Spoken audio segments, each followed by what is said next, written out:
This morning, Secretary Napolitano announced new actions my administration will take to mend our nation's immigration policy, to make it more fair, more efficient, and more just, specifically for certain young people, sometimes called dreamers.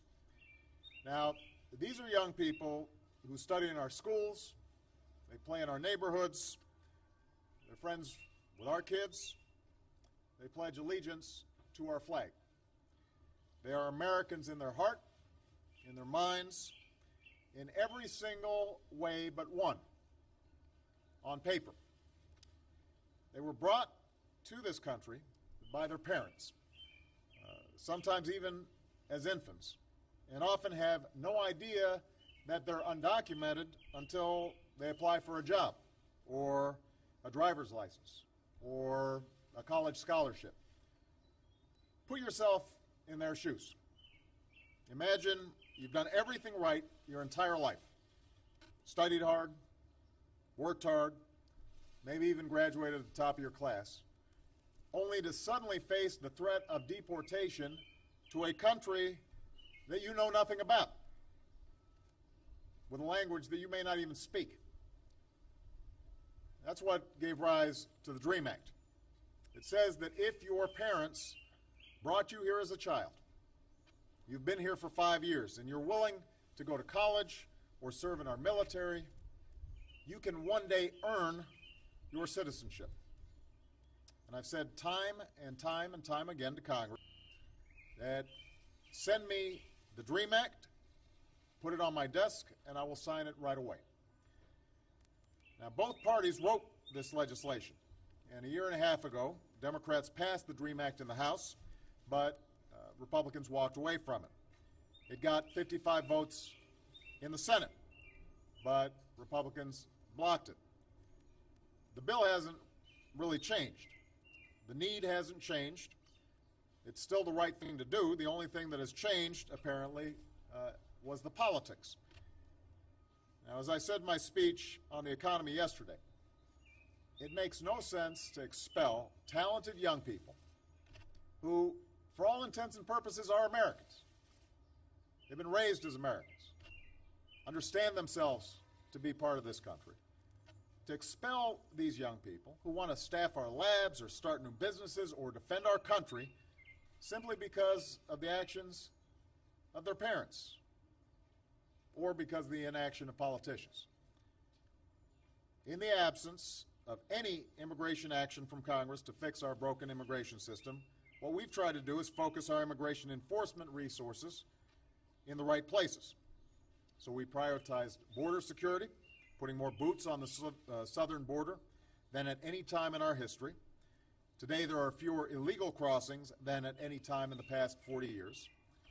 We focused and used discretion about whom to prosecute, focusing on criminals who endanger our communities rather than students who are earning their education. And today, deportation of criminals is up 80%.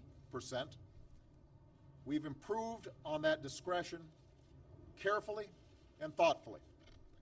Well, today, we're improving it again. Effective immediately, the Department of Homeland Security is taking steps to lift the shadow of deportation from these young people. Over the next few months, eligible individuals who do not present a risk to national security or public safety will be able to request temporary relief from deportation proceedings and apply for work authorization. Now, let's be clear. This is not amnesty. This is not immunity. This is not a path to citizenship. It's not a permanent fix. This is a temporary stopgap measure that lets us focus our resources wisely while giving a degree of relief and hope to talented, driven, patriotic young people. It is the right thing to do. Excuse me, sir. It's not time for questions, sir. Not while I'm speaking. Precisely because this is temporary, Congress needs to act. There's still time for Congress to pass the DREAM Act this year because these kids deserve to plan their lives in more than 2-year increments.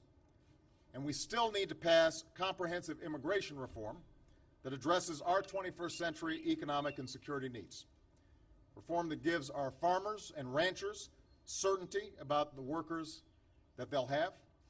Reform that gives our science and technology sectors certainty that the young people who come here to earn their PhDs won't be forced to leave and start new businesses in other countries. Reform that continues to improve our border security and lives up to our heritage as a nation of laws and a nation of immigrants. Just 6 years ago, the unlikely trio of John McCain, Ted Kennedy, and President Bush came together to champion this kind of reform. And I was proud to join 23 Republicans in voting for it. So there's no reason that we can't come together and get this done. And as long as I'm president, I will not give up on this issue, not only because it's the right thing to do for our economy, and CEOs agree with me, not just because it's the right thing to do for our security, but because it's the right thing to do, period. And I believe that eventually enough Republicans in Congress will come around to that view as well. I believe that it's the right thing to do because I've been with groups of young people who work so hard and speak with so much heart about what's best in America, even though I knew some of them must have lived under the fear of deportation. I know some have come forward at great risks to themselves and their futures in hopes it would spur the rest of us to live up to our own most cherished values.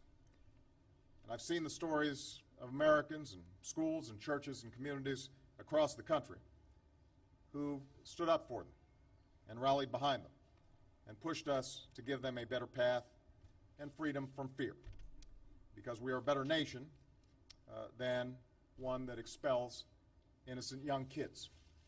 And the answer to your question, sir, and the next time I'd prefer you let me finish my statements before you ask that question, is this is the right thing to do for the American people. Maybe I didn't ask for an argument. I'm answering your question. It is the right thing to do for the American people, and here's why. Here's the reason.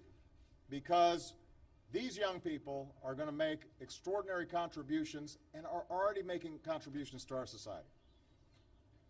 I've got a young person who is serving in our military, protecting us and our freedom.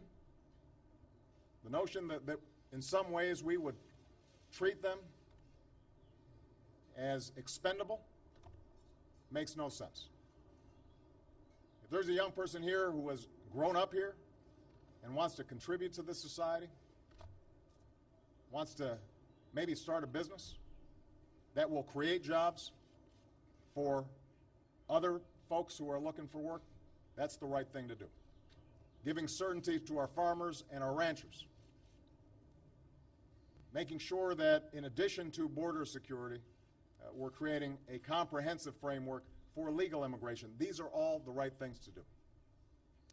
We have always drawn strength from being a nation of immigrants, as well as a nation of laws, and that's going to continue. And my hope is that Congress recognizes that and gets behind this effort. All right? Thank you very much, everybody. Specifically ruled this out, sir, last year. What about American workers who are unemployed while you import foreigners?